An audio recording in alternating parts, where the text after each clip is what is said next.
One of the ways I like to create is by doing a flower at a time. So I flip through my binder to look at all of my petal shape options and then decide which one I want to use. I thought this petal shape 12A would be fun for a calla lily inspired flower. I had used it as a leaf for the violet flower and wanted to try a different flower with it instead of a leaf shape. So I just traced it on a little square of freezer paper with a pencil, and I'm tracing it onto the matte side. This was the fastest way for me just to quickly cut out one piece of, or one shape. So this is one way to do it. You could also print it on cardstock, cut it out as a cardstock stencil and trace it onto your felt directly with a heat erasable pen. But this is just freezer paper, and I just trimmed around the edges really quickly and then iron it on to the felt color that I'm using.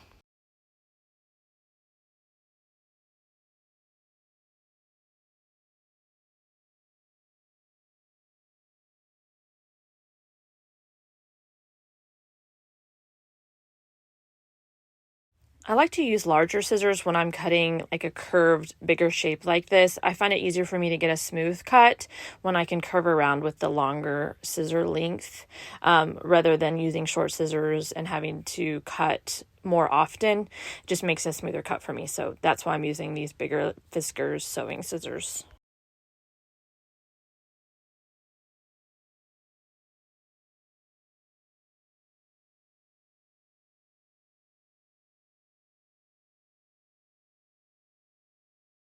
Then we just easily peel off that freezer paper and we're ready to make the flower. I just cut a little strip of felt here, and I was trying to decide what size to use. Basically, I wanted just to cover the top of the stem with some yellow, so I ended up cutting just like a 1 by 2 inch square. All of this is in the bouquet guide, giving you a reference to exactly what size I end up using. If you're in my design hub, that is up there and ready for you.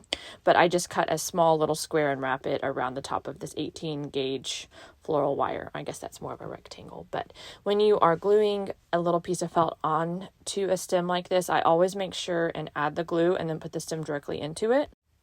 So I just did some glue and then lay down that stem right on top of it and curve it over on top of that stem and make sure that it dries nice and secure onto the stem. That way it won't come off. Then I just finish rolling it up. And if your glue isn't, if it hardens before, then you can always add more glue. But we're just twisting this around the stem for the center of this flower. Then we're going to wrap the petal around this center. So I just kind of tested it out to see how it would look, knowing where I wanted to place my glue. That's one of the most important things when thinking about felt flowers, is thinking about where your glue will go, because we don't want our glue to show and we don't want to add too much glue. We can always go back and put more if we want to, which is one of the reasons I love my detailed tip hot glue gun. So I just kind of think about where do I want the glue, and then I'm ready to go back and add the glue where I want it to be.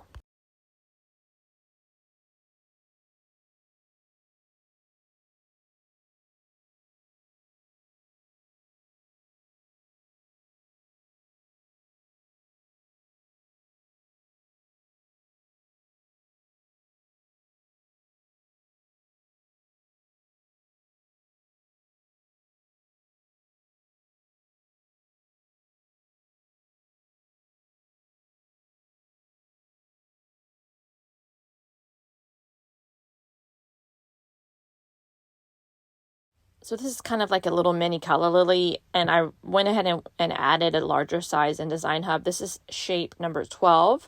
So if you want to make a larger one, I added a larger size onto that.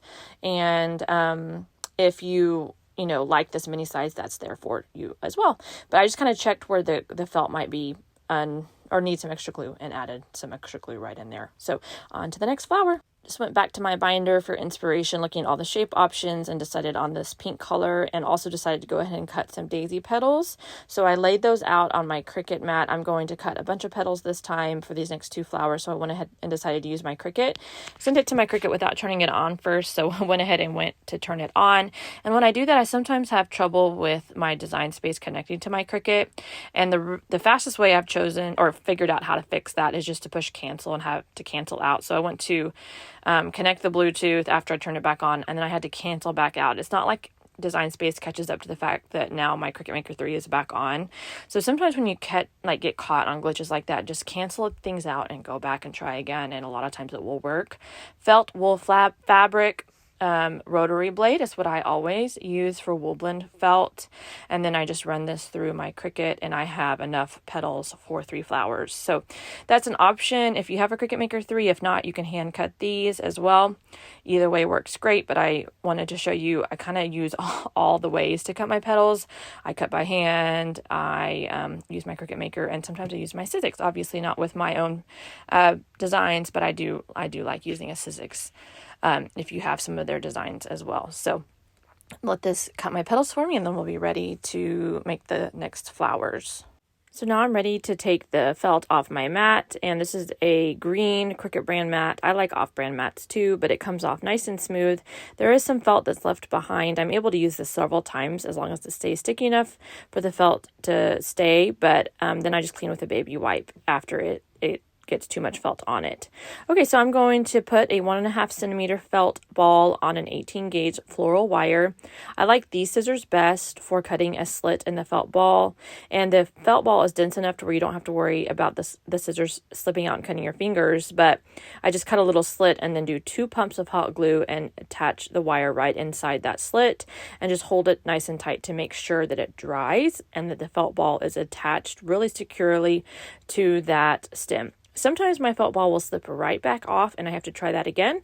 But the goal is that the glue doesn't come out the bottom. That's one thing to think about. So I just do 2 pumps. I found that to be the best amount of glue. And I went ahead and made 2 of these at the same time. I was planning on making 2 flowers, but didn't end up having enough petals. So just made 1 of these pink flowers, and then I used the other little purple felt ball just as like a billy ball kind of accent in the bouquet. Okay, now for these petals, I was deciding which way to attach them. I'm telling you, I just kind of make things up as I go. A lot of times I have a lot of fun doing that. So I was just playing around with different options and how I wanted to attach the petals to the felt ball. I decided to do the pointy side down, and because these petals are pretty small for this felt ball, I'm going to need to add 2 layers, which is why I ended up with only 1 flower instead of 2, is I wanted to place these a little bit up higher on the felt ball for the first layer and then go back and add a second layer. So you can watch exactly how I did that in the next little section of this video.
After applying all 8 petals, I went back in and added some hot glue to bring this inside layer up a little bit higher and closer around the felt ball. So just added a little bit of hot glue and brought those petals up and around. Once again, just making sure that the glue doesn't show, but if it shows a little bit, don't worry. No one else will notice. And it takes a little bit of practice, get the hang of that, but that little tip on these Surebonder detail tip glue guns makes a big difference. And just apply a little bit of glue, bring the petal up and hold so it sticks to the glue and doesn't show later.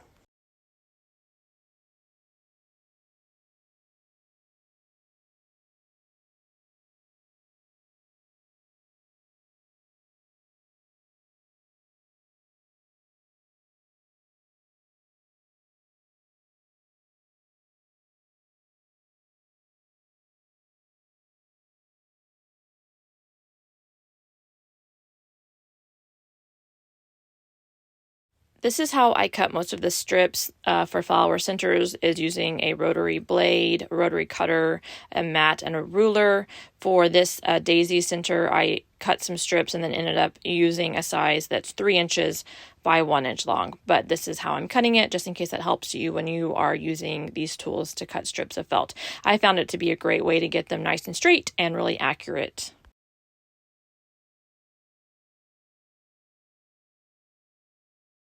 Then I just do glue along the length of the strip, fold it over, being careful not to get glue on yourself, and then I'm going to cut snips along the folded side of this strip.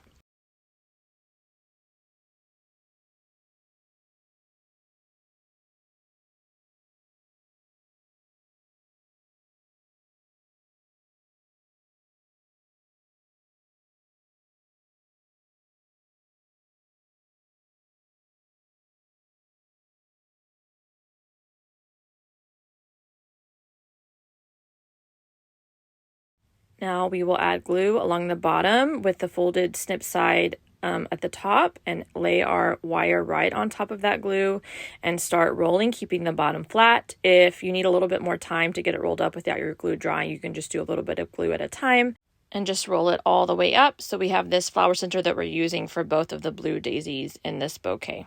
For this petal, we just put glue along the bottom of the daisy petal and attach it to the bottom of the center and just go around. Sometimes I place them directly across from each other, but I tried that, as you'll see, and it didn't line up right. So I went ahead and decided to do an odd number and just went directly around the circle. So I did 5 on the first layer and 5 on the second.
This is how I attach the leaf back to finish out these flowers that need a finishing touch on the back to hide anything and to make it look more realistic. So there's a couple different options on shapes you can use.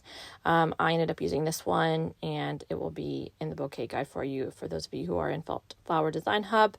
It's included, or you can buy this petal pattern individually as well. But this is how I apply it to the flower.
For the little lavender stem, I cut a strip that is 6 inches long by 1.25 inches wide, so it's a little bit wider than my standard strip, and that's just to give us a little bit more of a fringe, a longer fringe for this lavender.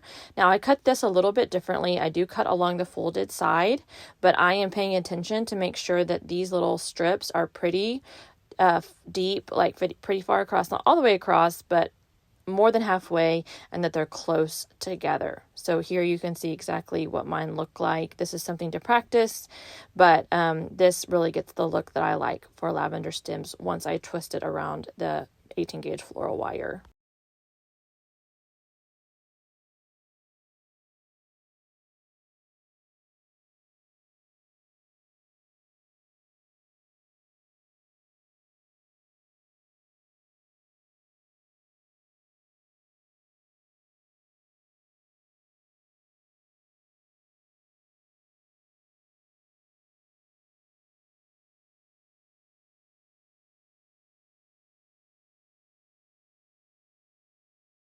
So we just apply a little bit of glue at the beginning of that strip, lay our wire right onto it, and then twist around. And I hold this for quite a while, longer than I usually might, just to make sure that it's nice and tight around that wire, and then it can twirl really nicely. We want that super secure at the beginning. That helps the rest of the stem look right. So once that's dry, then I just hold the strip with my left hand up and then twist with my right. And I'm kind of pulling tight the purple strip as I twist. And then I get to the end and glue this and secure it. And this is the easiest way I have found. Lavender is deceivingly tricky. Like, it looks like it should be easy, but it takes some practice. So you can just practice twisting it around the stem without gluing it at the end. Glue it at the beginning, but not the end. You can kind of practice it that way. Okay, so we need to find a good shape for leaves. There's quite a few options in here. Petals can also be used for leaves, and vice versa. Leaf shapes can be used for petals. I ended up deciding on shape number 9 for this one. And I used the smallest size, which is shape 9, size A. And I'm using 22 gauge wire for the stems. I cut these about 3 inches long.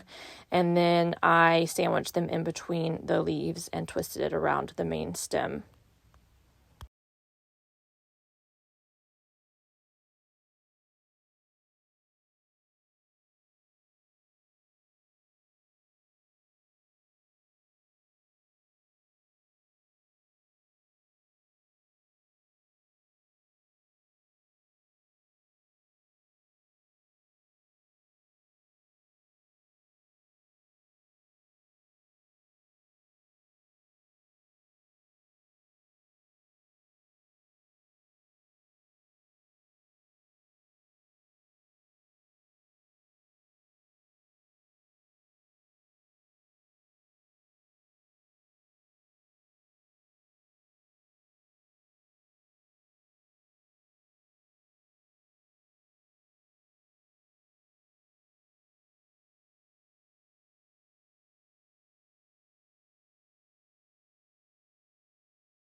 And that gives us the finishing touch for our felt flower bouquet.